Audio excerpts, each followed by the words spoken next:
다할 수 없는 그 사랑을 온전히 받은 자마다 알아오니 주님 우리가 사랑의 감자답게 사랑을 전하게 하시고 주님께서 무엇인 모든 사랑을 또한 나누는 자들이 되게 하여 주시옵소서. 감사합니다. 말씀 예수님의 이름으로 기도합니다.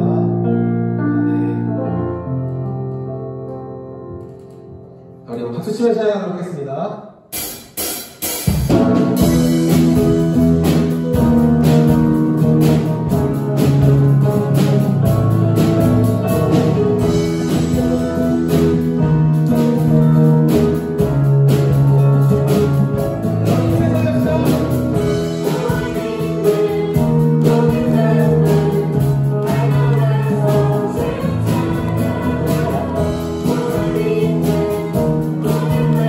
Thank you.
그렇습니다. 우리가 방금 고백했던 우리 찬양 가사처럼 우리가 신자로 부름받았다는 것들, 교회로 부름받았다는 것을 우리가 참된 복음을 세상에 전해야 한다는 의무를 또한 가지고 있는 것이기도 합니다. 우리가 주의 사랑을 받은 자답게 사랑을 전하는 자들, 우리가 그 복음을 아는 자들답게 그 복음을 전하는 자들 되기 위하여서 우리 함께 마음을 모으면서 찬양하도록 하겠습니다. 따스한 성령님, 따스한 성령님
우리가 주의 백성으로 부름받았고 우리가 주의 교회로 부름받았습니다. 우리가 이 어두운 세상 가운데 어두운 세상이 흘러가는 대로 그 흐름 대로 우리가 흘러가는 것이 아니라 우리 정체성을 가지고 우리가 신자라는 우리가 교회라는 정체성을 가지고 이 시간 우리가 주의 능력으로 버티게 해야 하는 같이 이 시간 기도하시겠습니다. 주님 감사합니다. 주님 주께서 온전히 우리를 교회를 부르시고 신자를 부르시고 주님 그 과정 가운데에서도 주님 우리를 그저 한 사람 한 사람 보내시지 않고 온전히 이 어두운 세상 가운데 주의 빛을 드러내는 주의 진리를 드러내는 주님의 참된 인물을 불러주시고 감사합니다.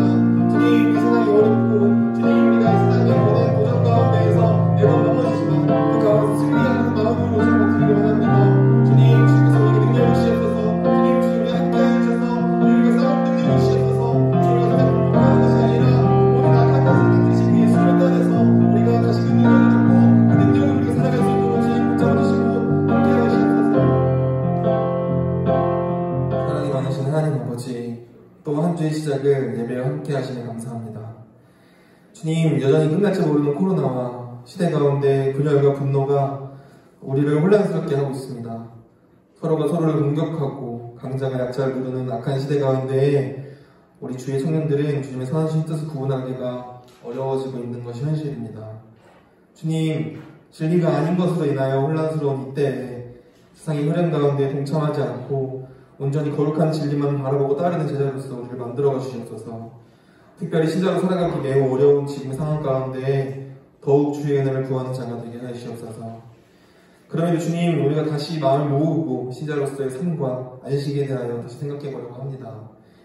야근하는 당신에게라는 책으로 이루어지는 목장 모임 안에서 바쁘고 고통스러운 일상 가운데에서도 참된 안식이 무엇인지 함께 나누는 시간이 되게 하여 주시옵소서.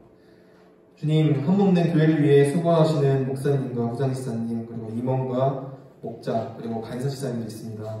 이들이 먼저 복음을 전하는 일에 나서게 하시고 지치지 않게 하시어 우리 공동체가 온전히 복음 안에서 살아갈 수 있도록 우리를 붙잡아 주시고 함께 하시옵소서. 특별히 목사님께서 전하시는 오늘의 말씀이 우리의 믿는 바를 다시 되새기고 다시 우리를 새롭게 하는 역사가 일어날 수 있도록 목사님에게도 능력을 주시고 또한 우리 마음까지도 변화시켜 주시옵소서. 이 예배에 참석한 우리와 이 자리에 함께하지 못한 또 모든 지체들까지도 동일한 마음 품을 수 있도록 도와주시옵소서. 이 모든 말씀 예수님의 이름으로 기도합니다. 아멘.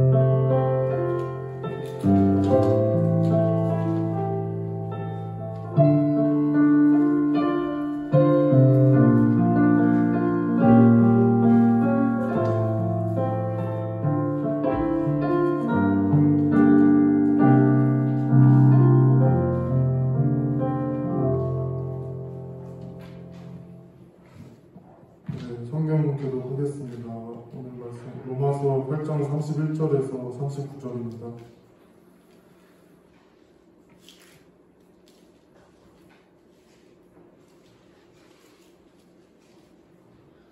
로마서 8장 31절에서 39절입니다. 신학성경 250쪽입니다.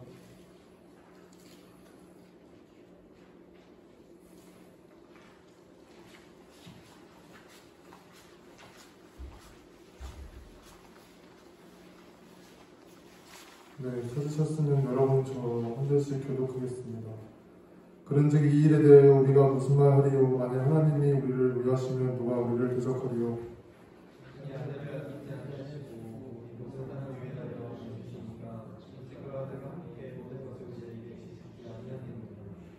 누가 능히 하나님께서 택하신 자들을 고발하리요? 어렵다 하신 이는 하나님이시니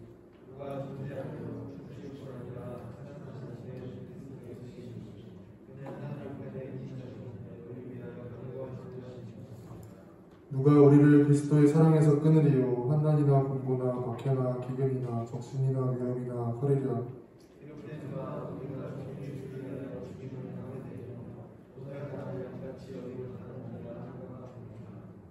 그러나 이 모든 일에 우리를 사랑하시는 이로 말미암아 우리가 넉넉히 이기느니라.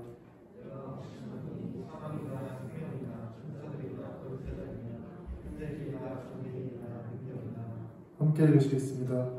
높음이나 기쁨이나 다른 어떤 피조물이라도 우리를 우리 주 예수 그리스도 예수 안에 있는 하나님의 사랑에서 끊을 수 없느니라.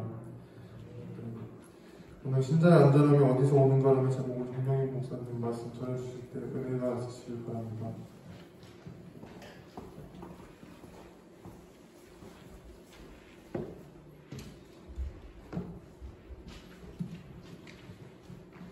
할렐루야.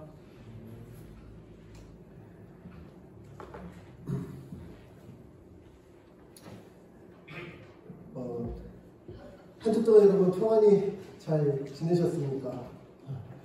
요즘 연일 확진자 수가 심상치 않은 그런 증가 추세 가운데 있어서 좀 이제 4차 대유행 이런 얘기도 나오고요. 또 그와 더불어서 이제 올해 말쯤 되면 좀 괜찮겠지 했는데 백신 수급에 차질이 생겼다. 이렇게 아마 내년까지도 갈 수도 있다. 이런 진단들이 나오면서 조금 더 마음이 좀 뒤숭숭해지는 것 같아요. 초유의 사태죠. 뭐 정말 경험해본 적 없죠. 이렇게 코로나 때문에 삶이 완전히 다 중단되는 이런 전염병 때문에 이런 생활이 우리에게 미래를 준비하는데도 굉장히 큰 영향을 주는 것 같아요. 그러니까 우리가 생각하는 미래에 대해서 이제 우리가 한번 이런 경험을 하고 나니까 이제 언젠가 또다시 이런 질병, 이런 돌림병이 생기지 말으려는 보장이 없다. 그래서 우리가 안정적인 미래를 구축할 때 이제 이런 것들을 변수로서 생각하고 이런 일이 있어도 좀 타격이 덜 받게 살려면 어떻게 해야 되나 뭐 이런 생각들이 아마 자연스럽게 들 것 같아요. 또 특히 청년회 때 뭐 이제 막 공부 시작한 학생들이야 일단 학교 공부를 열심히 하겠지만 이제 뭐 사업을 준비한다든지 뭐 내지는 특히 뭐 회사를 다니다가 이직을 준비한다든지 하면은 청년들이 충분히 이런 것들을 고려하게 될 것 같아요. 앞으로 어떻게 해야 되지? 이런 생각 말이죠. 근데 사실 신자가요 이런 고민을 항상 하면서 사는 사람이에요. 어떤 고민이냐면 앞으로 어떻게 살아야 되지? 그러니까 뭐 이런 고민이라기보다는 지금 우리가 살아가는 이 짧은 삶 말고 그 이후에 쓸 영원한 시간을 내가 어떻게 준비해야 되지? 이런 고민을 하면서 산다는 거죠.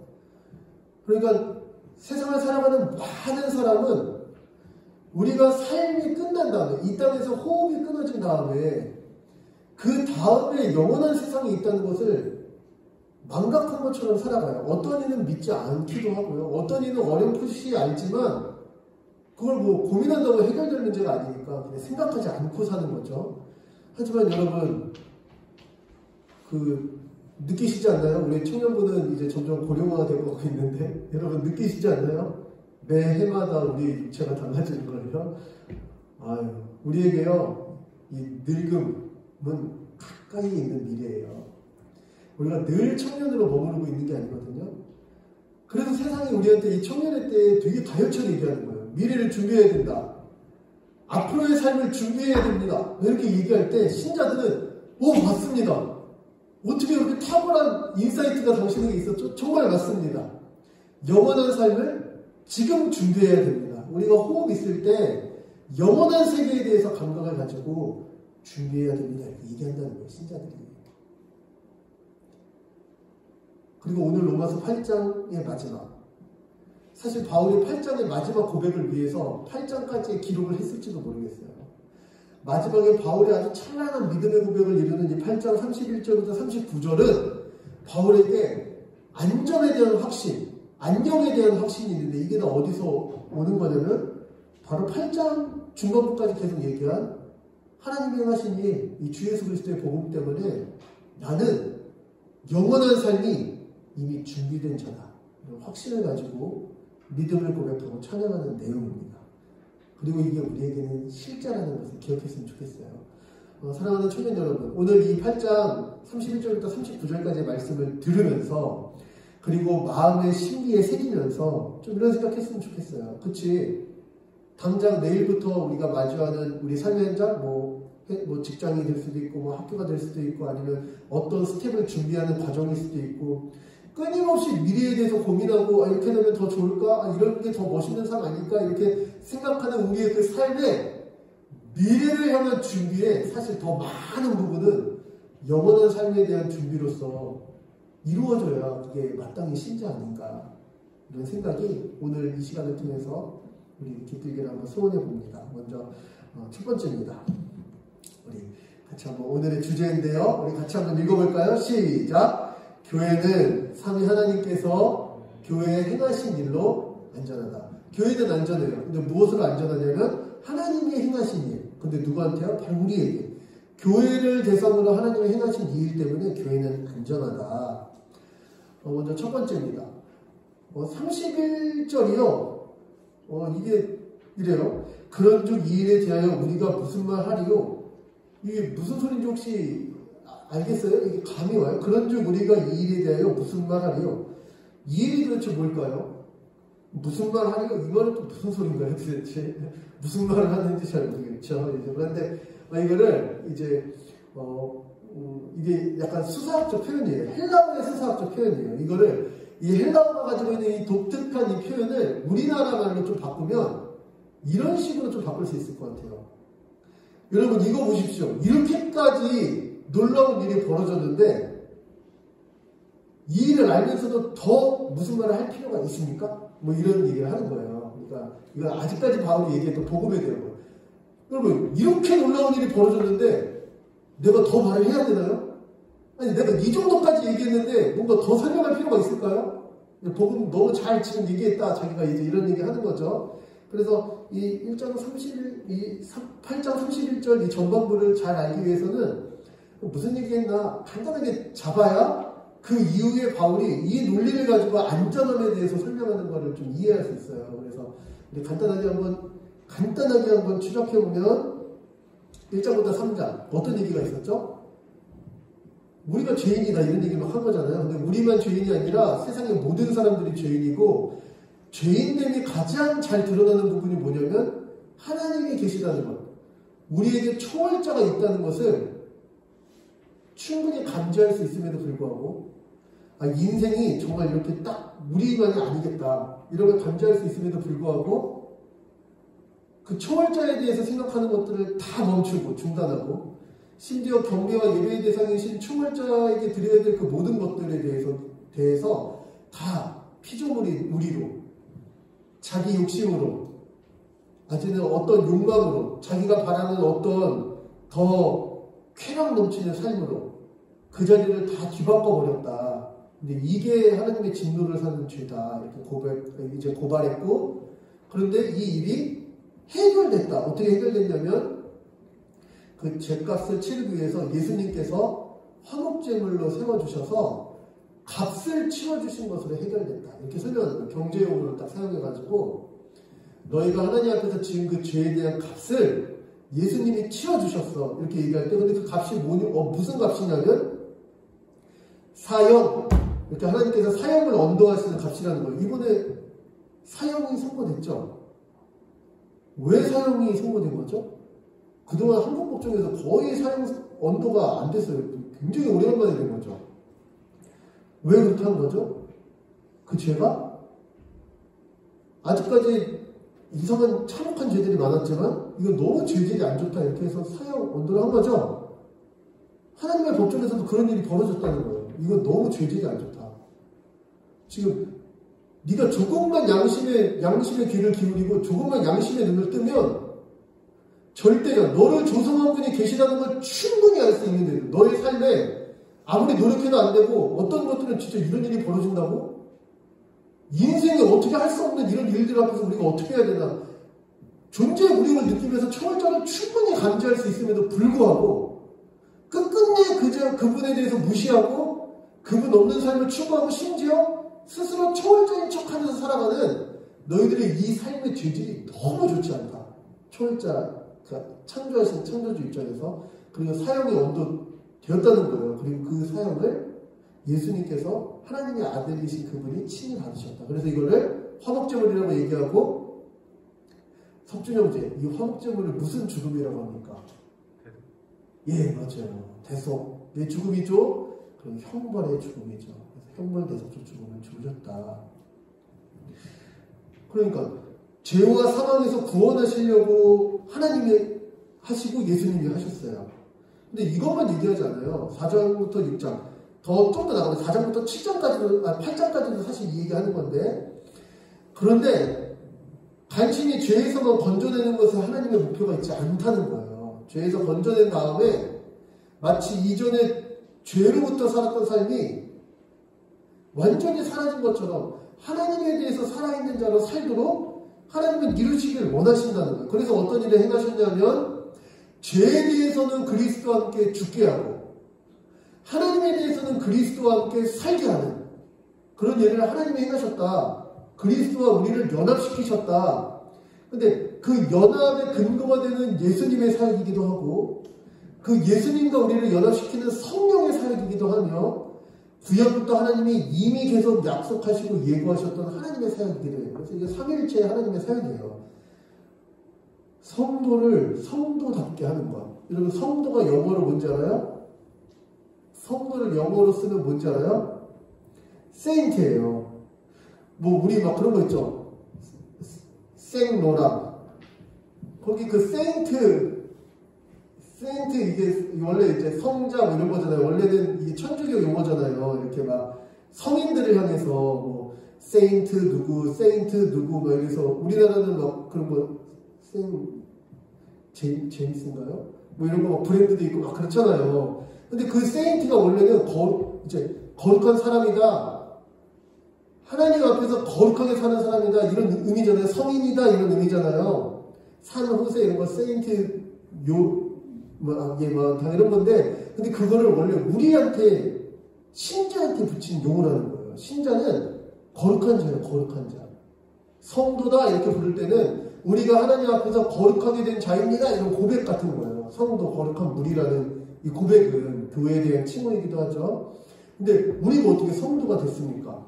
창조주에 대해서 감각이 죽은 자처럼, 사실 지난주에 우리 삶을 생각해봐도 마치 내가 창조주인 것처럼 미래를 내가 마음껏 조종할 수 있는 것처럼 내 미래를 내가 결정하면 반드시 그렇게 되느냐? 사는 게 우리인데 어떻게 그런 우리를 죄에서 구원할 뿐만 아니라 하나님 앞에서 거룩해서 하나님 앞에 감각 있는 자, 늘 하나님의 뜻을 구하며 하나님이 어떤 분이신가를 생각하면서 사는 자가 됐을까 할 때 이게 삼위일체 하나님이 원하시고 삼위일체 하나님이 행하신 일이다 이렇게 설명한 거예요, 성경이. 그러면 그렇게 성도가 된 자의 삶은 실제로 어떤 삶입니까? 하면 이제 6장부터 8장에 그 얘기한 거죠. 그게 뭐냐면 일단은 우리를 하나님의 자녀로 삼기 위해서 성령을 보내주시고 성령을 받은 자를 하나님께서 마음까지 변화시켜서 마음으로는 하나님의 법을 기뻐하면서 하나님의 통치받기를 기뻐하는 자로 하나님께서 한편으로는 이 땅에서는 거룩하게 살게 하시고 성령을 받고 나니까 어떤 감각이 깨어지냐면 영원한 나라에 대한 감각이 깨어지는 거예요. 그러니까 이 땅의 삶이 전부가 아니구나. 그 다음 삶, 이 땅에서 사는 이 80년, 90년 뭐 이게 중요했다면 이제는 그 다음에 영원한 시간이 나한테 너무 중요해졌는데 그 삶을 하나님 나라를 유업으로 얻는 자녀로서 하나님이 우리를 부르셨다. 이런 감각이 생겼고 그게 생겼기 때문에 지금 하나님의 통치 받으면서 그 영원한 나라의 복을 지금 누리면서 사는 걸 기뻐하는 자가 됐다는 거죠. 그거 알아요? 로마, 이제 왕정 시대에, 특히 그레코 로마 시대잖아요, 이때가. 로마 시대에 왕의 적임자, 우리나라 말로는 세자라고 하죠, 세자. 이제 다음에 왕이 될 왕의 자녀를 어떻게 교육했는지 알아요? 왕이 있잖아요. 근데 뭐, 로마 시대는 근데 막 하도, 뭐랄까, 암살이 많아가지고, 왕의 계보가 많이 바뀌긴 했지만 이제 자기 왕의 적통자를요 어떻게 가르치냐면 철저하게 법을 가르쳐요. 원래 이 당시에 그러니까 나는 왕자니까 뭐 대충 살아도 되지 않습니까? 이렇게 못하게 철저하게 법을 가르쳐서 법을 지키고 왕의 통치를 받게 해요. 왕의 통치를 받아야 그 통치가 어떤 통치인지 알 수 있다는 거예요. 그런 다음에 다스리는 자가 되게 하는 게 이 당시 교육 방식이었어요. 근데 사실 하나님이 그렇게 하시는 거예요. 우리가 앞으로 영원한 세계에서 우리가 할 일은 주와 함께 주님이 지으신 피조 세계를 영원토록 다스리는 자로 살아가는 거예요. 근데 보세요. 내가 만약에 통치자가 된다고 생각해봐. 얼마나 그 통치가 망나니 같을지 여러분 생각해보세요. 우리의 그 부족함, 우리의 어떤 천박한 지향이나 어떤 것에서 꽂히면은 이렇게 균형 잡히지 않는 어떤 경향성 이런 것 때문에 얼마나 세상을 망치기 쉬운지. 그래서 하나님께서 뭘 알려주시는 거냐면 하나님의 통치를 받으면서 가장 온전하고 복된 통치가 무엇인지 이 땅에서 경험하게 하시고 그리고 영원한 세계에서 그 하나님과 같이 다스리게 하시는 거예요. 그러기 위해서 하나님이 이런 일을 주시는 거예요. 이게 구약부터 왜 우리 지난주에도 했잖아요. 내가 성경 보내서 너희 마음을 바꿀게. 일단 내 법 지키는 거를 기뻐하도록 내가 마음을 바꿔줄게. 또 술 마시지 말라는 거 아니에요? 그런 거 싫어요.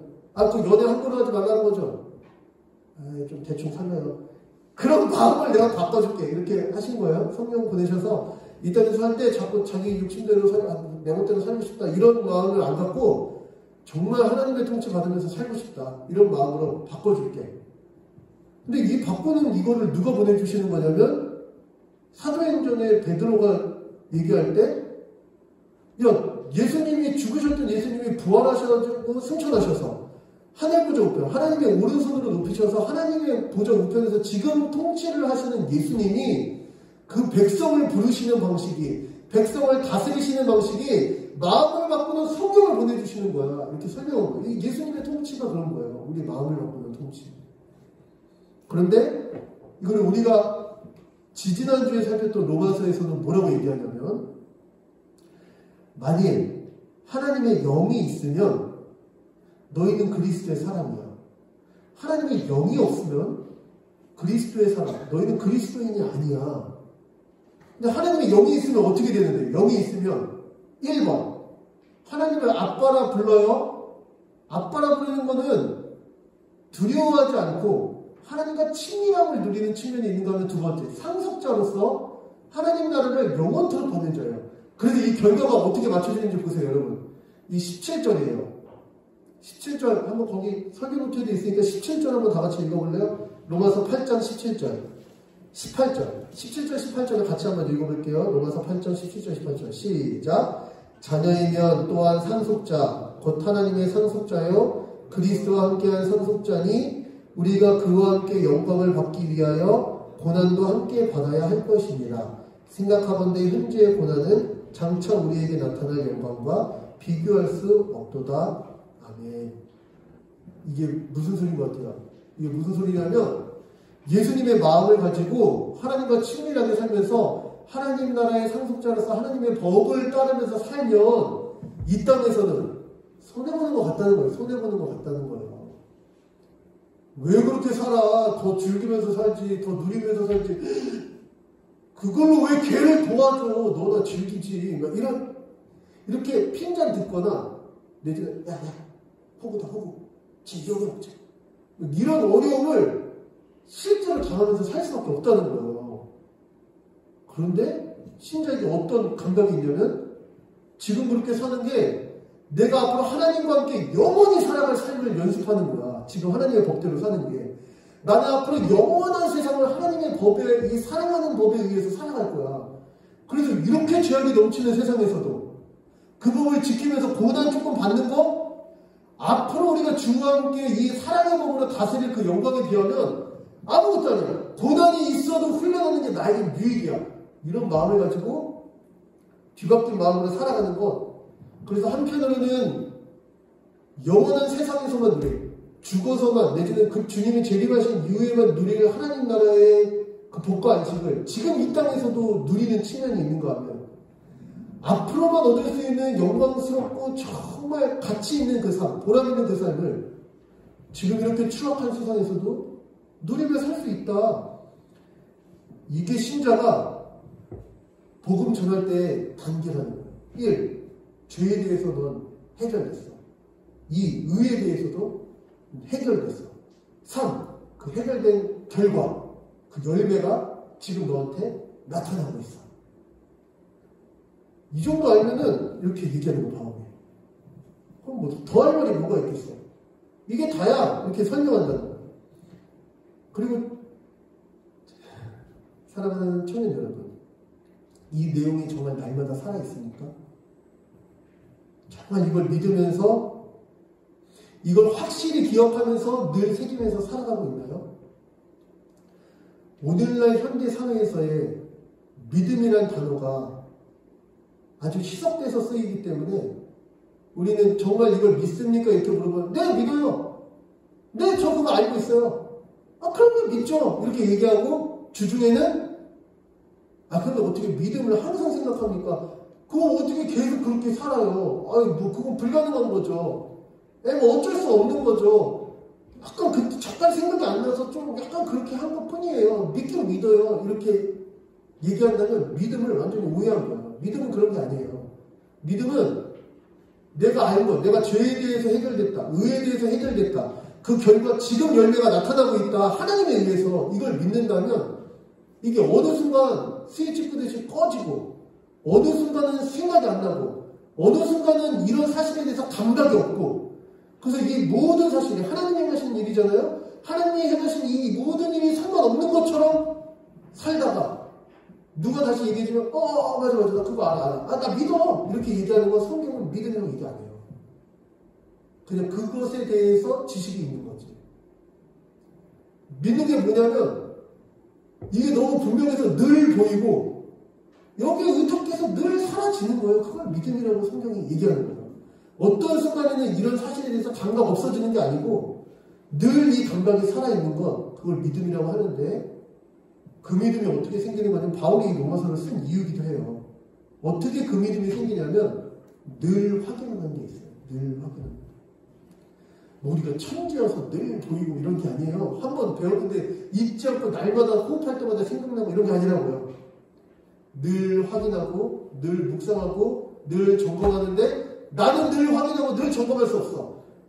그래서 주님이 어떤 일을 행하신 거냐면 교회를 세우시는 거예요. 신자가 믿음으로 살아가는 주요한 삶의 방식으로 주님은 교회 세우기를 작정하셨다고요. 성경을 보내주시자마자 그 믿었던 사람들, 그 순간에 열광에 의해서 주님의 살려 한 다음에 다음날 주님 없이 살아갈 때 뻔한 그 사람들을 위해서 주님은 교회를 세우신 거라고요. 자기 혼자서 날마다 믿음을 점검할 수 없나요? 맞아요. 그게 우리예요.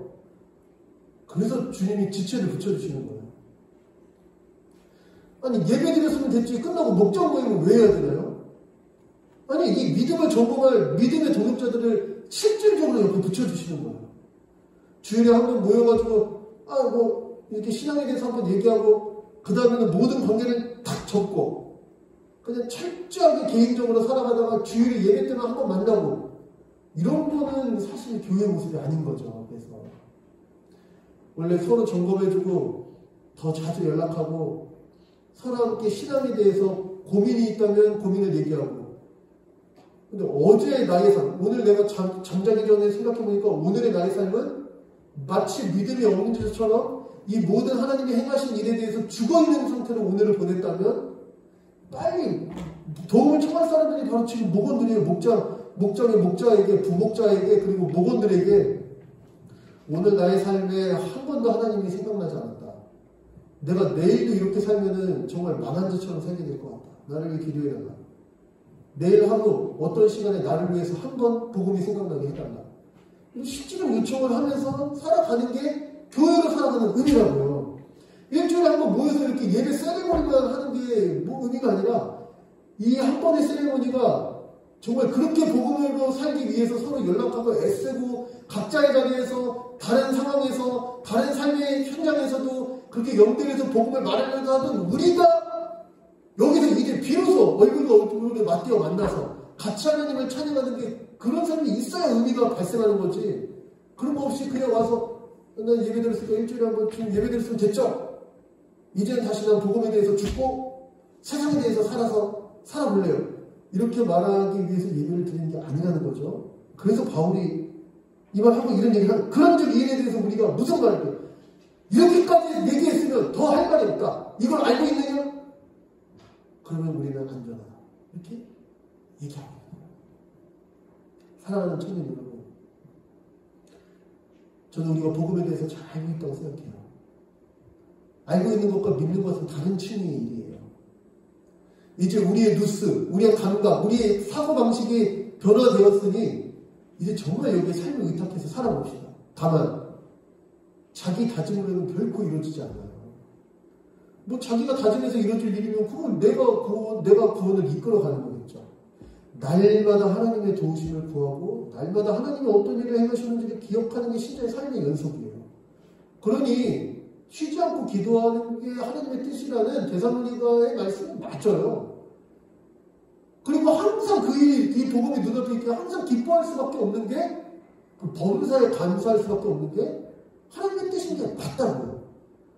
그래서 옆에서 서로 독려해주고 일깨워주고 그리고 다시 복음을 얘기해주고 오늘 너의 그 힘든 삶에도 하나님은 너를 위해서 역사하고 계시다는 얘기를 서로 축복해주고 다시 기억나게 하고 그리고 다시 우리를 호구삼는 세상에서도 신자로 살아가기 힘쓸 수 있고 이런 삶이 우리에게 계속됐으면 좋겠어요. 옆에 사람을 한 번만 봐주세요. 뒤에 앉아서 수도 있죠. 앞뒤도 한번 봐주세요. 목원들 빨리 한번 찾아보세요. 우리 목원 이렇게 얘네들 거의 뒤쪽에 앉으셔가지고 지금 그리고 여러분 이런 마음을 가졌어요.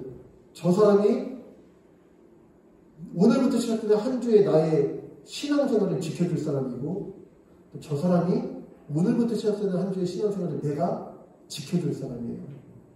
그렇게 같이 교제하면서 살았으면 좋겠어요. 얼마나 안전할까 내 삶이.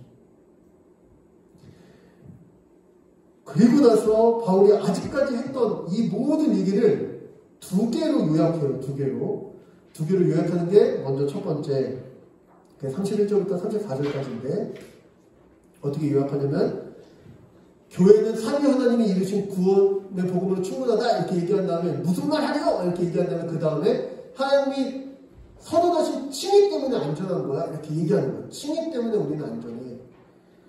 칭의 때문에 왜 안전하다는 거죠? 이게 잘 한번 생각해 보면 좋겠어요. 이게 31절부터 32절까지는 먼저 이렇게 얘기해요.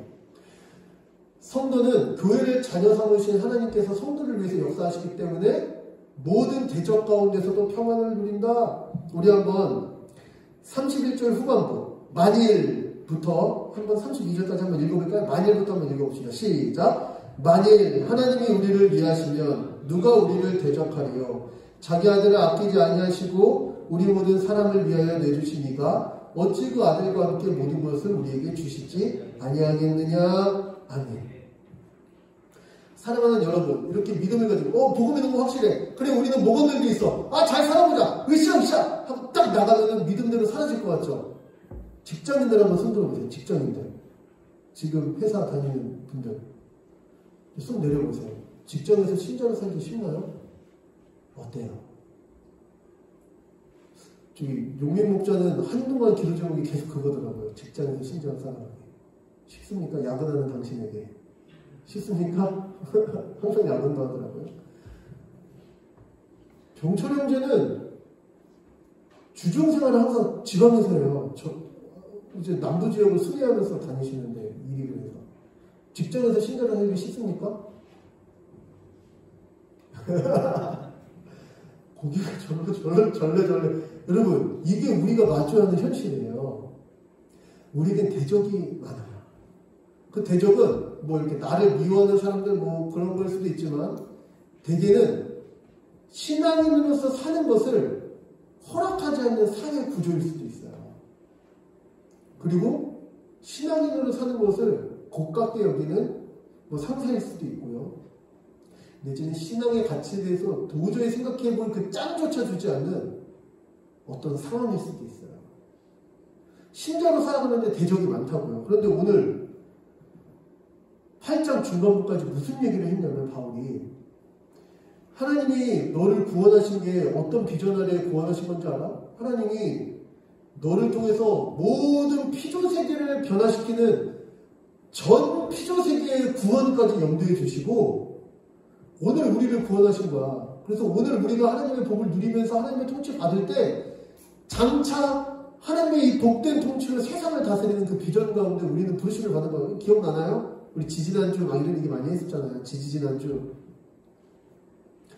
그런 하나님이 우리를 위하세요. 우리를 위해서 지금 역사하세요.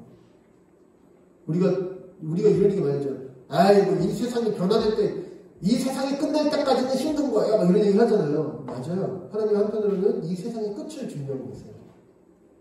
그리고 또 하나, 하나님이 우리를 어떻게 위하시냐면, 하나님이 이 세상 가운데 도저히 힘들어 살아가기에 너무 힘든 구조 가운데 있는 걸 아세요. 이게 진짜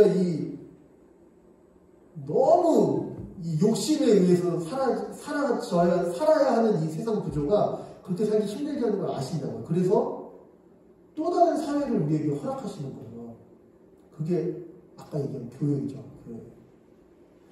직장 생활하면서 끊임없이 이 회사가 이윤을 추구하는 것에 대해서 막 우리를 저 극한까지 몰아붙여서 우리의 정신세계를 다 이 숫자의 세계로서 다 피폐하게 몰아붙일 때, 그때 그러나 교회를 부르심을 받은 또 다른 세상으로 살아있어요.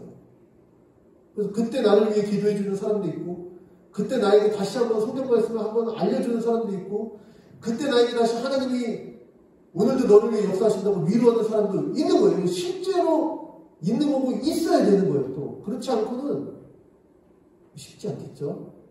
근데 하나님이 우리를 위해서 그런 일을 지금도 하고 계시다는 거예요. 그러니까 여러분, 주중에 목원들하고 나 자꾸 이러다가 맨날 말씀 축내는 거 아니야? 맨날 말씀 구절하고 막 평안이 있을지어다, 막 무슨 예수님 이거 저거 코스프레 하는 애로 찍힌 거 아니야? 이런 거 생각하지 말고 그냥 하세요. 그게 주님이 우리를 위해서 역사하시는 방식이에요. 여러분을 통해서. 하나님께서 우리를 위하시는데, 하나님이 우리를 위하신다면 하나도 안 느껴져요. 하나도. 한 주를 내가 살았는데 하나님이 나를 위해서 일하신다는 게 1도 안 느껴져요. 어떻게 이렇게 말할 수 있죠? 하면 성경의 32절 논증 방식이거든요. 어떻게 그거를 증명하려고 하느냐? 하나님이 너를 위해서 일하신다는 증거가 있어. 그게 뭐냐면, 너를 위해서 하나님이 아들을 아끼지 않고 내어주셨어. 하나님에게 있는 가장 귀한 것을 너를 위해서 내어주셨어. 그러고 나서 너의 인생에 대해서 하나님이 기대하는 게 없다고 네가 말할 수 있겠냐? 하나님이 있는 가장 소중한 걸 너를 위해서 내어주시고 역사하실 때 하나님이 이거 줬으니까 됐지, 이제 될 때가 내라, 이렇게 하려고 내어주셨다고 과연 말할 수 있겠냐는 거예요. 하나님이 너에게 아들을 내어주셨다면 아들과 함께 너의 삶이 정말 온전한 하나님 나라를 누리도록 하나님이 쉬지 않고 역사하실 것을 이미 확증해 주신 거다. 하나님에 있는 가장 귀한 것을 내어주신 거예요. 이렇게 설명을 해가는 거예요. 이야, 그 신자한테는 이게 실제 아주 확실한 일이에요. 날마다 보이는 일이 바로 신자의 매일이에요. 대적이 있어요, 여러분? 너만 교회 다니냐 이렇게 말하는 어떤 실질적인 사람이 있을 수도 있고, 믿음이 무슨 의미인지 하나도 빛이 보이지 않게 막 빛바라게 만드는 사회 구조가 있을 수도 있어요. 내지는 우리 마음의 불신일 수도 있어요. 그런데 여러분, 하나님이 우리를 위해서 역사하신다면 그 어떤 대적도 하나님보다 능할 수 없음을 믿으시기 바랍니다. 그리고 하나님이 마침내 우리를 모든 것을 선으로 이루시는 그 자리까지 이끌고 계시다는 걸 다시 한번 믿었으면 좋겠습니다. 거기에서 평안이 오는 거예요. 거기에서. 신앙의 분투가 거기에서 오는 거예요.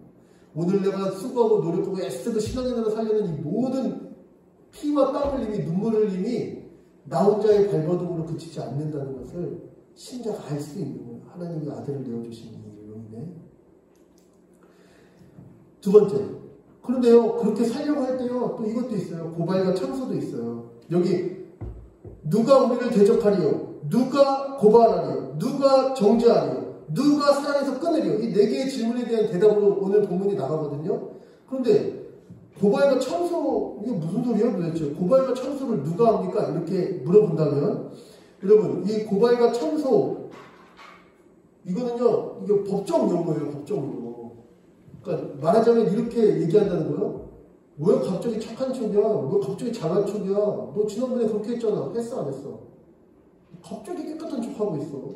이런 말들이 실제로 우리에게 있다는 거예요. 근데 그런 말을 하는 대상은 실제 어떤 사람일 수도 있고, 아니면 내 마음의 소리일 수도 있어요. 이제 와서 내가 왜 이렇게 유별 떠나? 이렇게 할 수도 있다는 거예요. 근데 이런 고발, 이런 참소, 너 옛날에 안 그랬잖아.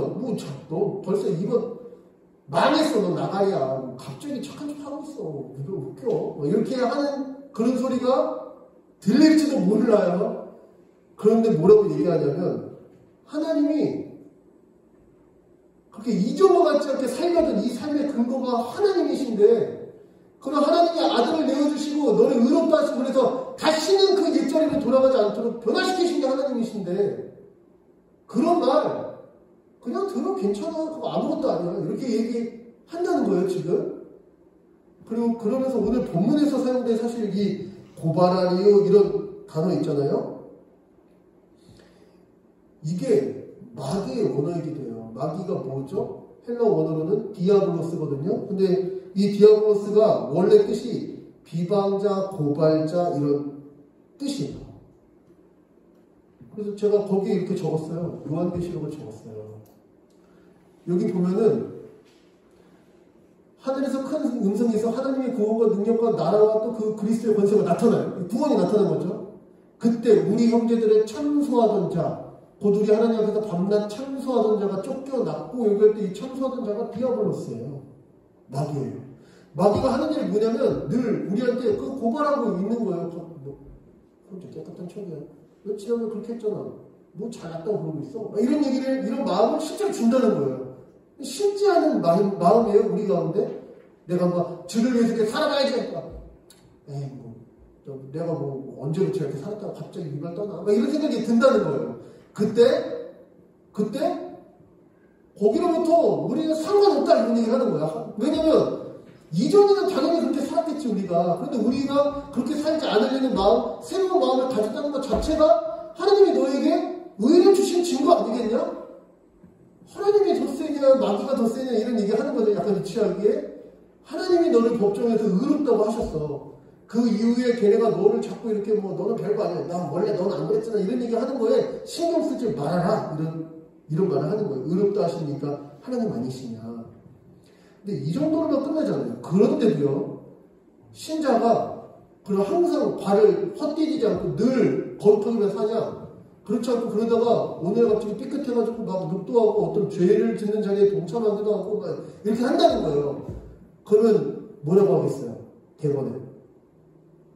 그것 봐 저것 봐 아이고 네가 그렇지 뭐 아이고 참나 왜 어차피 이럴 거면서 왜 이렇게 깨끗한 척 했어 이렇게 한다는 거예요.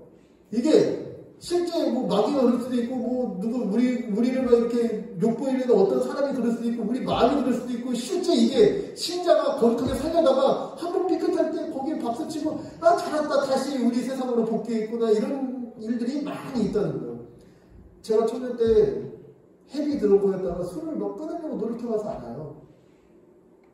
얼마나 그걸 한번 다시 먹이려고 하는지 주변에서 다들 그때 네가 언제부터 그랬다고 막 이러면서 그러다가 한번 잘못해서 그래 오늘은 어떤 날이냐 딱 한 잔 이렇게 하면은 야 왔다 정겨운게 돌아왔다 이러면서 막 같이 오늘은 같이 가는 거야 이렇게 하는 흐름이 우리에게 실제로 있다는 거예요. 특히 죄에 대해서. 그런데 오늘 뭐라고 얘기하냐면 예수님이 죽으셨어. 네가 그 죄에 대해서 죽도록. 예수님이 살아나셨어. 네가 그 죄가 없는 상태로 살게 하려고. 그리고 그분이 하늘 보좌 우편에서 지금 너를 직접 다스리고 계시고 심지어 네가 이 일 때문에 유혹받는 걸 위해 간구하고 계셔. 예수님이 기도하신다는 거야 우리를 위해. 그런데 이런 일 한 번 넘어졌다고 아직까지 신앙으로 살려던 이 모든 일이 아무것도 아니면 아 그래 뭐 그래 부담 없다 모르겠다 나도 이렇게 하지 말고 다시 하나님이 행하신 일 가운데 있는 신자로 당연히 살아야 되지 않냐. 이게 신자가 하나님 안에서 나의 구원이 내가 믿는 복음이 확실하다는 증거 아니냐 이런 얘기를 하고 있는 거예요.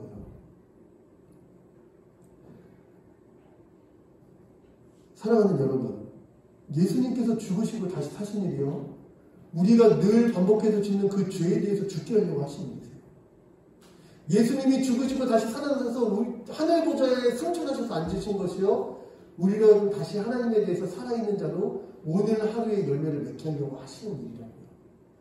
이걸 다시 믿으시면 좋겠어요. 적용을 한번 해볼까요? 하나님은 지금도 우리를 위해서 역사하세요. 사실 우리는 그럴 만한 가치가 없는 존재죠. 하나님 없이 우리가 하나님 됐던 사람들 왜 이렇게까지 하시나? 심판받아 마땅한 우리를 위해 왜 이렇게까지 하시나? 왜 아들까지 내어주셨나?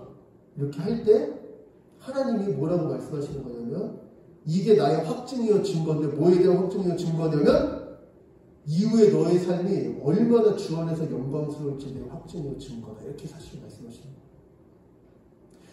과거에 네가 싹 죽었으면 앞으로 네가 영원한 나라에 하나님과 함께 영광스럽게 거할 것에 대한 증거다. 이렇게 말씀하시는 거예요. 이걸 잘 알고 기억했으면 좋겠어요. 죄의 유혹과 우리의 욕심은 너무 실존해요. 바로 우리 곁에 있어요. 조금만 눈이 흐려지면 금방 우리는 거기로 달려가요. 다시 이걸 기억하고 붙잡았으면 좋겠어요. 두 번째입니다. 그런데요, 그런 우리의 삶에 실수가 있어요. 우리는 범사에 연약해요. 막 실수하기도 해요. 그때 하나님이 주신 칭의를 스스로 부정하지 않았으면 좋겠어요. 그럼 그렇지 뭐. 혹시는 이렇게 얘기하지 않았으면 좋겠어요. 어떻게 이 땅에서 완전합니까? 우리 다 연약한 사람이고 어쩔 수 없는 거죠. 이런 말을 안 했으면 좋겠어요. 다시 하나님이 우리를 고작 요 모양 요 꼴로 변화시키려고 하나님의 생명을 내어주실 리 없다는 사실을 기억하시길 바라요. 고작 정영욱이라는 인생을 고작 요 정도 변화시키려고 예수 그리스도의 생명을 내어주시고 부활하시고 승천하셔서 성령 보내주시기까지 이렇게 열심히 역사하신 결과가 고작 요 모양일 리 없다는 걸 기억하셨으면 좋겠어요. 하나님의 역사는 지금도 계속되고 있어요. 심지어 그 역사는 원래부터 우리의 선행, 우리의 근거, 우리가 어떻게 노력한 거를 근거로 하지 않았어요. 원래부터 하나님이 행하신 일을 근거로 이루어진 거예요. 그러니 앞으로 지속적으로 이루었던 죄의 차원, 어떤 문제, 내가 해결이 안 되는 어떤 연약함, 이런 것들이 어쩔 수 없다. 이건 뭐 나의 운명이다. 이런 얘기 하지 말고 주님께서 친히 그걸 끊어내시고 친히 우리를 온전케 하시기 위해서 지금도 역사하신다는 걸 믿으시기 바랍니다. 신자가 날마다 믿는 건 이런 거예요. 근데 여러분, 이제 설교의 마지막으로 가는 건데요. 그런데 여러분, 하나님이 우리를 이렇게 사랑하신다고요? 하나님이 우리를 이렇게 사랑하신다고요? 그런데 만약에 그런 일이 벌어지면 어떡해요? 이 사람이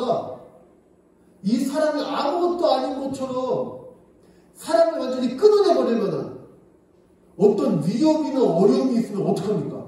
알았어요. 하나님이 우리를 사랑하신다고요? 알겠어요. 내가 그거는 잘 알겠네요. 이제 하나님이 어디까지 우리를 끌고 가려는지도 알겠어요. 그런데 만약에 앞으로 진짜 어려운 일, 진짜 위험한 일이 우리에게 생겨서 하나님의 사랑이 아무것도 아닌 것처럼 하나님의 사랑보다 더 큰 위험이 오면은 어떡합니까? 이렇게 질문한다면 여러분, 하나님의 사랑보다 더 큰 위험이 있을 수 있을까요? 바울은 믿음으로 고백하기에 그럴 수 없느니라 이렇게 얘기하는 거예요. 그럴 수 없느니라. 한번 35절을 한번 보세요. 누가 우리를 그리스도의 이 사랑에서 끊어낼 수 있을까 하고 얘기하는 것들 있잖아요.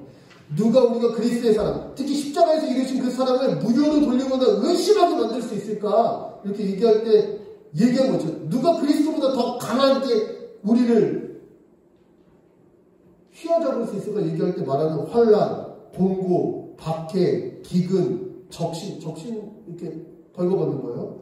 위험, 칼 이런 거는요, 여러분 이거는 다 실제적으로 억압하고 빼앗고 고통스럽게 하는 거예요. 적대적인 세상이.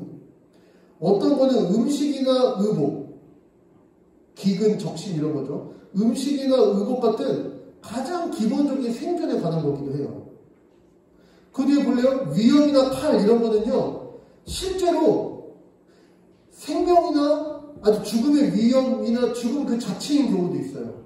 모두 다 이게 실제적인 거예요. 명예를 잃게 만드는 거예요. 품위를 떨어뜨리는 거예요. 비참하게 해요. 멸시받게 해요. 아주 조롱거리가 되게 하고 버려지는 느낌이 들게 할 뿐만 아니라 심지어 죽음의 자리까지 가는 거예요. 이 땅의 삶이 끝나는 거예요. 근데 여러분 이게 다 바울 자신이 겪었던 고통들이에요. 열과 신자가 믿음을 결정하고 나서 주를 위해서 고난을 안 받을 것 같죠. 그런데 원래 성경은 거짓말을 하잖아요.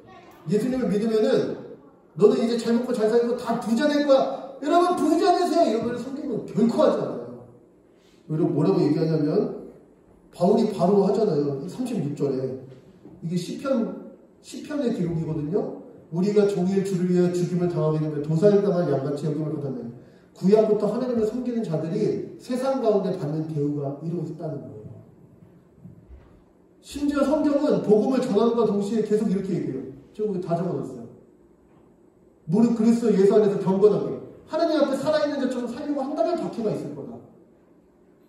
그리스도가 너희를 위해서 은혜를 주신 것은 그냥 믿고 땡이 아니고 그를 위해서 예수 그리스도의 이 의를 위해서 고난도 받는 게 사실 당연한 거다. 디모데후서 너는 그리스도 예수의 좋은 명사로 나와 함께 고난 받아라. 히브리서 이거는 모세에 대해서 해석한 건데 원래 우리는 고난 받는 것을 죄악의 낙을 누리는 것보다 더 좋아해요. 왜냐하면 아무리 부와 재물 이런 게 다 있어도 이 세상에서 끝날 것이지 영원하지 못하기 때문에 영원한 나라의 상을 바라보는 이는 원래 이 땅에서 수모받고 고난 누리고 이런 거를 오히려 우리에게 의가 있다는 증거로서 기뻐하는 거다 이렇게 설명한다는 거예요. 그러니까 이렇게 말하는 거예요. 여러분 예수님 믿으면요 앞으로 무조건 잘 될 거예요. 이런 얘기를 안 하고 여러분 예수님을 믿잖아요. 영원한 세상을 살아갈 겁니다. 영원한 나라가 여러분들에게 이루어질 겁니다. 그리고 그 나라를 실제 지금도 교회로서 의로운 사람으로서 누리게 될 겁니다. 다만 여러분이 생각하는 이 땅에서의 성공, 여러분이 생각하는 이 땅에서의 어떤 부귀 영화 이런 것들을 기회비용으로 제공해야 될 겁니다. 이렇게 포기해야 될 겁니다. 이렇게 말하는 거예요. 우리는 이런 생각을 많이 해요. 하나님, 내가 2년만 돈을 많이 바짝 벌어보겠습니다. 내가 2년 동안 내가 그 교회 안 간다고 주님을 안 믿는 게 아니거든요. 2년만 바짝 벌어가지고 그다음에 헌금 많이 할게요. 청년부 기증 막 팍팍 할게요. 기도하고 주를 위해 얼마나 영광스러울까 이런 생각을 종종 하거든요.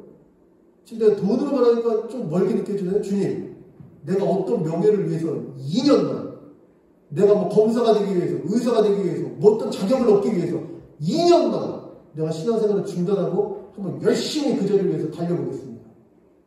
그 정점에 가서 주를 위해 영광을 돌릴게요. 하나님께 영광을 이렇게 말할게요. 주님이 안 속으세요. 왜 그 두가 주를 위해서 영광이 된다고 얘기하는지 그 뒤에 도사리고 있는 우리의 욕심에 대해서 사실 주님은 마주하길 원하세요. 신자는요, 하나님이 높이기도 하시고 낮추기도 하시는 게 맞거든요. 높아지거나 낮아지거나 똑같이 주를 위해 사는 자예요. 신자는 높아지거나 낮아지거나 똑같이 의를 위해 사는 자예요. 신자는 높아지거나 낮아지거나 똑같이 살아가며 사는 자라고요.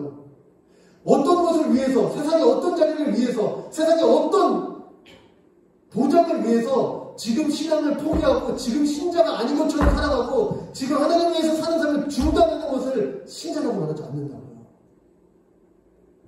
오히려 성경이 얘기하는 건 신앙을 가지고 살려고 하면 그런 삶에서는 더 멀어질 겁니다. 모든 보호와 큰 재물로부터 오히려 멀어져서 수모를 받고 고난을 받게 될 겁니다. 그런데 그게 죄악의 날, 이전에 하나님에 대해서 죽은 것처럼 이 땅에 허업된 것 기뻐하면서 살았던 삶에 비해서 얼마나 보람있고 가치있고 고결하며 고상하고 앞으로 이루어질 영혼을 지금 누리는 삶입니까? 이렇게 얘기한다고요. 제 동생이 커피숍을 해요. 저에게 실제적인 고민이었어요. 저도 원래 사업을 하려고 했어요. 디자이너로서. 그럼 저는 원래 생각이 그랬어요. 사업을 확장하려면 뭔가 중단해야 되잖아요. 당연히 사업을 확장해야 되니까 신앙생활을 조금 덜하고 사업을 확장해서 돈을 많이 벌어서 주를 위해 써야지, 이런 생각이 제 처음에 기본적으로 있었어요. 그리고 복음을 알면 알수록, 성경을 알면 알수록 그게 아니구나. 오히려 주님을 알아가면 알아갈수록 삶의 구조를 자꾸 내 욕심을 위해서 늘려가는 구조로 두지 않고 더 주를 위해, 이 복음을 위해, 의를 위해, 교회로 살아가기 위해 힘쓰는 구조로 삶을 더 드리게 되겠구나. 그것 때문에 소득은 조금 줄어들지 모르더라도, 그것 때문에 조금 나의 명예는 조금 별것 아닌 것처럼 느껴질지 모를지라도, 오히려 이 땅에서 교회를 살기 힘쓰고 누군가를 돕기에 힘쓰고 내 것을 포기하고 주의 의를 위해서 힘쓰는 게 영원한 나라를 준비하는 신자의 삶이구나. 바울이 지금 그 얘기하고 있는 거예요. 이 땅에 아무리 고난이 있다고 하던들 그리스도의 복음을 진짜 믿는 이 신자의 삶을 멈출 수 있냐? 멈출 수 없다. 이런 얘기를 하는 거예요. 왜냐하면 마태복음 13장 44절을 제가 넣었어요. 이게 천국이기 때문이에요. 예수님이 천국을 알려줄 때 이렇게 얘기하세요. 밭에 감추인 보배 같으니 사람이 이걸 발견했어. 근데 이 보배가 너무 가치 있어. 뭐 상상을 초월하는 가치야. 그러면 지금 내가 추구하던 거, 놀던 거, 뭐 되게 귀하게 얘기하던 게 이 가치에 비하면 아무것도 아니야. 이거를 보면은 당연히 내가 지금 추구하던 거 다 포기해서라도 이 가치 있는 걸 얻으려고 하지 않겠냐. 이게 복음을 가지고 영원한 세계를 맛본 신자의 삶이다. 왜 영원한 세상을 꿈꾼다고 얘기하면서 이 땅에서 그 모든 걸 다 얻으려고 하는 거지? 오히려 이 땅에서 우리가 정점에 있어도 결코 얻을 수 없는 주님의 의와 사랑과 그 모든 영광스러움을 본 자는 이 땅에서 그냥 고난받아도 그 영혼을 바라보면서 이 주의 복음을 바라보면서 살아가는 거라는 거예요. 어떤 어려움도 믿음을 빼앗을 수 없어요. 성도의 믿음은요. 왜냐하면 하나님의 행하신 일로 시작됐고 그 영광스러움을 분명히 아는 자가 성도이기 때문이에요. 그리고 그리스도의 영이 우리 가운데 거하면서 그 일을 기뻐하도록 지금도 우리를 이끌고 있기 때문이에요. 사랑하는 청년 여러분, 오늘 말씀을 준비하면서요, 저는 참 부끄러웠어요. 내 삶에 정말 이런 증거 있나? 열매 있나? 내 삶의 지향은 이러한가? 이런 생각할 때요, 저는 언젠가 사실 개척을 꿈꾸거든요. 그런데 그때 내가 이를 교회에 대해서 이런 안정감이 하나도 없고 어려움이 있을 때 나는 그래도 이 복음 전하는 일에 정말 만족할 수 있는, 지금은 이렇게 좋은 구조에 아주 이렇게 좋은 청년들하고 행복하게 생각하고 있잖아요. 이런 게 진짜 다 없어도 영혼을 맛본 자로서 기꺼이 살아갈 수 있겠는가? 이런 질문이 저에게 들었어요. 우리 모두가 해야 될 질문이라고 생각해요. 적용은 여러분들이 여기 적은 거 한번 보시면 좋겠어요. 사랑하는 여러분, 오늘 말씀을 맺고자 합니다. 성도의 안전함이 어디서 오는가? 가장 본질적인 질문 같아요. 성도의 만족이 어디서 오는가? 우리 삶이 이만하면 됐다 하는 그런 안정감이 어디서 오는가? 내 삶이 참 귀하고 복되구나, 이런 인식이 어디서 오는가? 이 문을 나서는 순간 이 소비주의 사회가 여러분들에게 강요할 거예요. 그게 숫자, 이 재물에서 온다고 말할 거예요.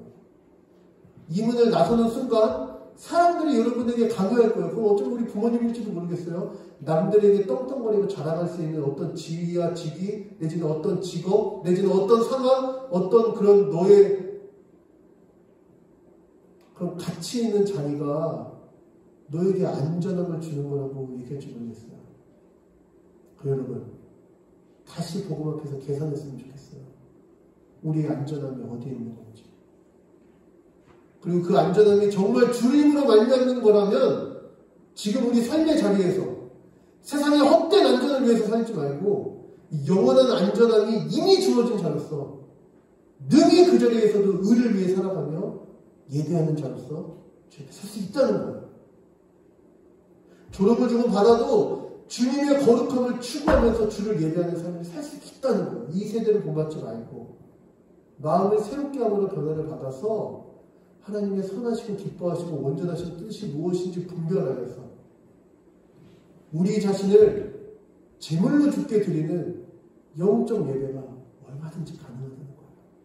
우리 이번 주에 좀 이 일을 도전했으면 좋겠어요. 이 일 때문에 아침에 기도하고요, 저녁에도 기도하고요, 낮에는 서로 한번 카톡도 보내고요. 우리 목원들한테 복붙해도 괜찮아요. 나를 위해 기도해달라는 말도 복붙해서 보내주세요. 너를 위해 기도하고 있다는 말도 복붙해서 보내주세요. 서로 연락하면서 같이 신장을 살아가는 이 영광스러움이 우리에게 있었으면 좋겠습니다. 찬양하면서 기도할까요? 부르신 곳에서 하나님이 왜 우리를 그 자리에 넣었을까? 이런 직장,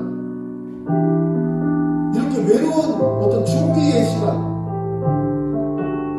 약간 삶의 의미가 하나도 없는 것 같은 어떤 상황, 왜 우리를 그런 자리로 이끌어 가실까 할 때 생각하세요. 우리의 안전함이 어디서 오나? 사람들이 알아주는 어떤 명예에서 오는가? 나를 든든하게 하는 어떤 통장의 어떤 잔고에서 오는가? 우리의 안전함이 정말 주님으로부터 오는가? 고민하면서 이 한 주를 주께 드리기 원합니다. 따스한 성령이 마음으로 보내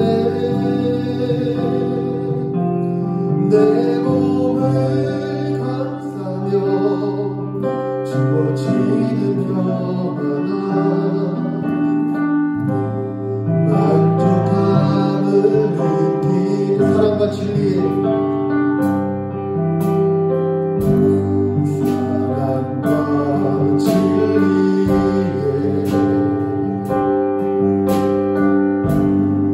한쪽이 보내 내 몸을 감싸며 주어지는 평안함 그 사랑을 느끼는 주신 곳에서 나를 예배하는 사과대로 나를 예배하는 부르신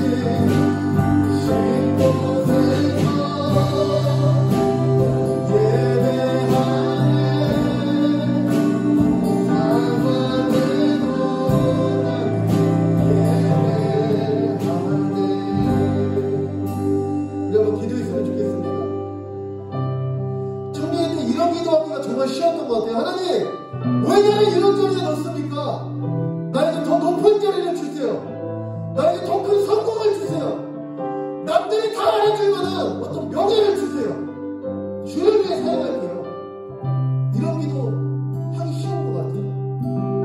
근데 오히려 이 청년회 때 우리가 주님 앞에 분명히 서야 될 것은 지금 이 자리에서 나의 안전함이 어디서 오는 걸까?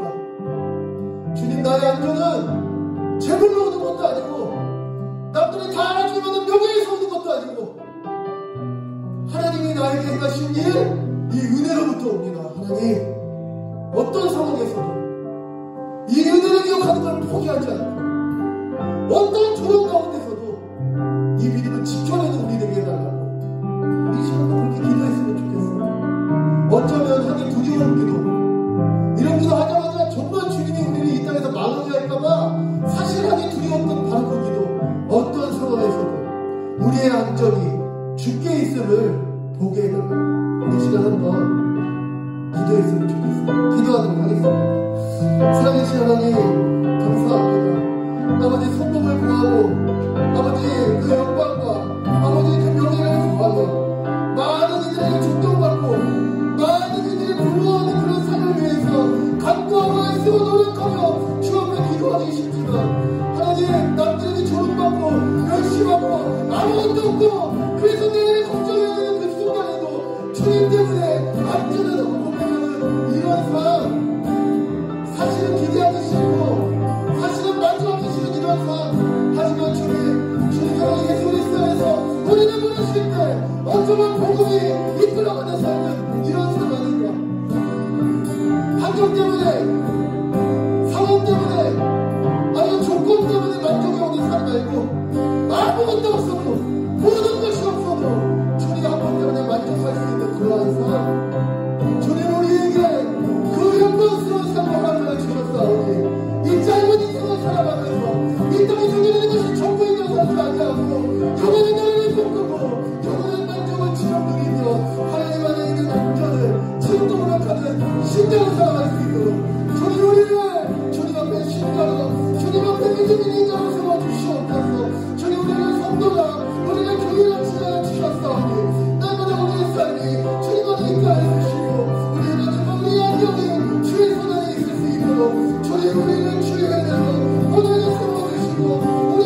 모든 것이 주님 앞에서 만족하지도 주님 우리의 삶이 주님 없으시오니 우리 안에 주의 거룩한 역사를 행하여 주시옵소서.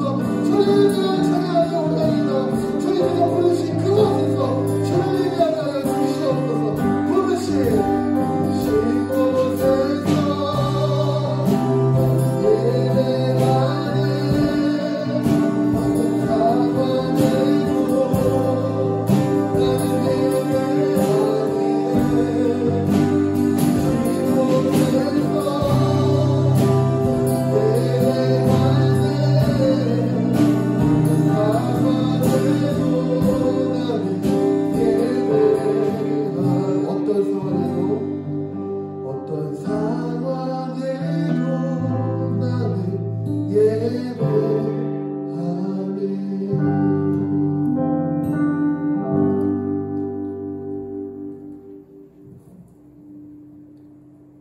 사랑하는 하나님,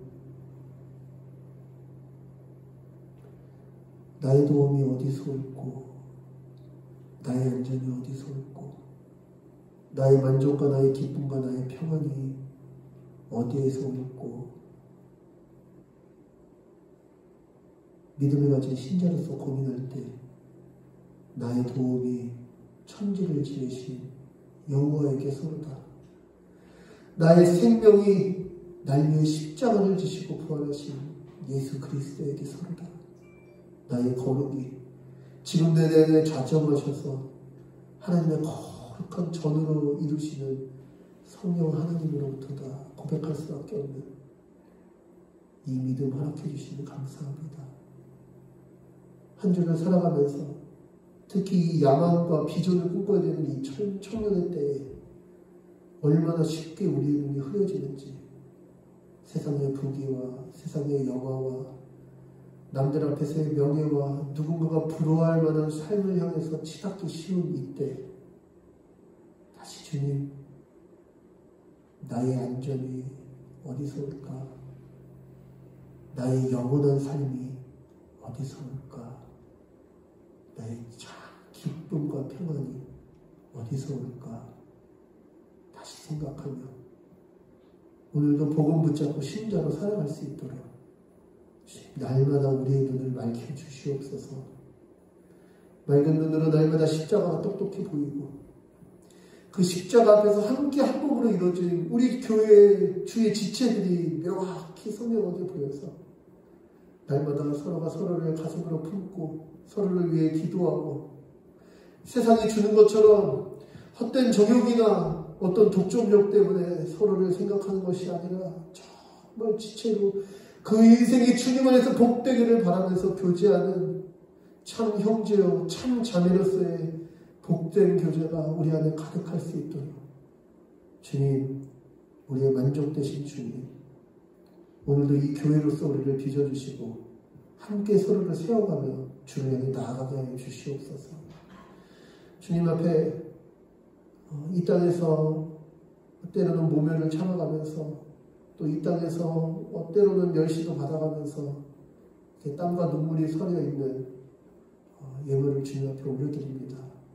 주님이 우리의 안전이 되어주셨사오니 주님, 주께서 주신 이 안전함과 평안함이 우리 모두의 것이 되어줄 때까지 이 예물 사용하실 때마다 복음이 복음되고 교회가 교회되는 귀한 역사를 멈추지 마시고 주님께서 홀로 행하여 주시옵소서.